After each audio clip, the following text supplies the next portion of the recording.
তারা সেখানে বসবে। আর জান্নাতীদের মনের মধ্যে কোনো দুঃখ থাকবে না, পেরেশানি থাকবে না। পৃথিবীতে মানুষের দুঃখ থাকে, পেরেশানি থাকে, সেখানে কোনো দুঃখ আর পেরেশানি থাকবে না। সেই জায়গাটা হবে শীতাতপ নিয়ন্ত্রিত, না শীত না গরম, চির বসন্ত বিরাজ করবে। জান্নাতীরা সেখানে থাকবে। এই সুন্দর জান্নাত আল্লাহ পাক রেখেছেন মুত্তাকীদের জন্য। সুবহানাল্লাহ। কাফেরদের জন্য জান্নাত হবে, জাহান্নাম হবে চিরকাল। খালিদিনা ফিহা আবাদান, চিরকাল কাফেরেরা জাহান্নামে থাকবে।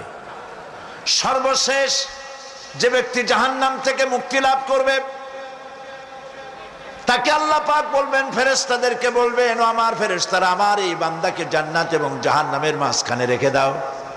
জান্নাত এবং জাহান্নামের মাঝখানে লোকটি যখন থাকার জায়গা